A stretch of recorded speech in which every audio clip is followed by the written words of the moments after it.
Hello everybody and welcome back to these strawberry fields. I ended up aging Sung-ki off camera to an elder just because I just could not deal with a birthday party right now. I needed simple, cozy gameplay. So I aged him up, and also Jordan unfortunately had passed away from old age. But it's okay, because as the sun rose slowly over the new apartment, Toki and Sung-ki's much cozier and much roomier home began to glow. They had spent the previous night falling asleep on the floor in a pile of half-unpacked boxes and throw blankets, laughing about how old their backs were getting. Sung-ki, now an elder, still woke up with a flirtatious grin and a warm hand on Toki's waist, pulling her in for a soft morning smooch that tasted like sleep and toothpaste. Mother's Day had rolled in with sunshine and smell of lilac-scented candles Toki forgot she even owned. She dressed in her comfiest pants and wearing earrings Ryu picked out that didn't match. Toki met Miyu and Kaori at the quiet coffee shop down the street. They sipped lattes and laughed so hard that Kaori almost spit hers out when Miyu told a story about Toki when she was a toddler. The trio basked in the glow of motherhood, bonding over sleepless nights, strange cravings, and how every baby somehow manages to stick crayons in a DVD player. Back at home, Toki returned to a quiet apartment. Sung-ki had taken Ryu out to the park, giving her the gift of silence for a few sweet hours. Inspired by the morning's love and caffeine, Toki sat down at her desk and began typing. Her fingers flew over the keys, pouring her heart into a new story that blended family, romance, and the awkwardness of trying to be a functional adult while also accidentally shrinking your laundry. It was, in true Toki style, part poetry and part chaos. When the book was done and uploaded for publishing, Toki gave herself a triumphant little fist pump and immediately reheated the coffee she forgot she made earlier. Sung-ki returned with grass stains on his knees and flowers Ryu had picked from a stranger's lawn. Toki just laughed, kissed his cheek, and declared him the most charming criminal she'd ever fallen in love with.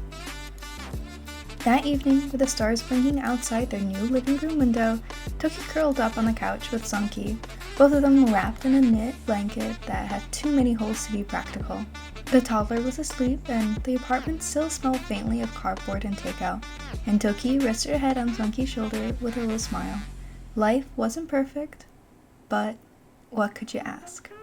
The next morning had a soft hush to it. Toki and Sung-ki moved slowly through the quiet. The coffee brewed, but no one reached for it just yet. Jordan's absence hung in the air like a song they couldn't finish. There one moment, gone the next. Toki sat curled on a couch in Sung-ki's hoodie while he rubbed her back, Ryu toddling between their legs, too young to understand grief, but old enough to know today felt different. Eventually, the apartment came alive with a soft thrum of routine.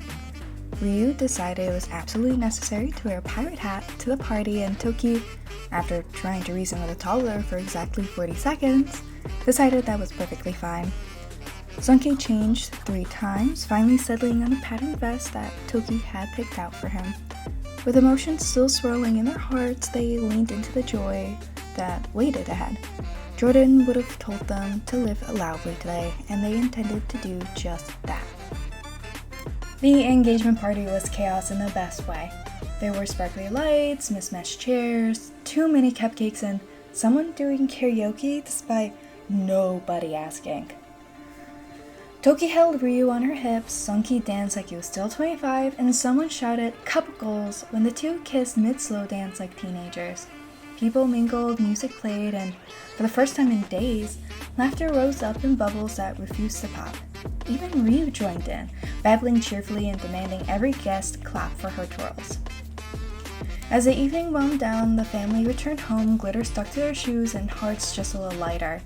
Toki tugged Ryu into bed while Sung-ki cleaned frosting off the coffee table. They sat together afterward, shoeless and smiling, the kind of tired that only comes from dancing through sorrow and joy all in one day. It hadn't been perfect, but it had been real, and it had been theirs. That next morning began wrapped in a quilt of peace. Toki and Ryu were camped out on the living room rug, surrounded by a fortress of plushies and a stack of flashcards that Ryu mostly used as pretend toast. Toki, patient and playful, held up a card. "This is a cow." Ryu responded by mooing and dramatically falling over. Nearby, Seongki was focused on a long, forgotten dream, learning to paint.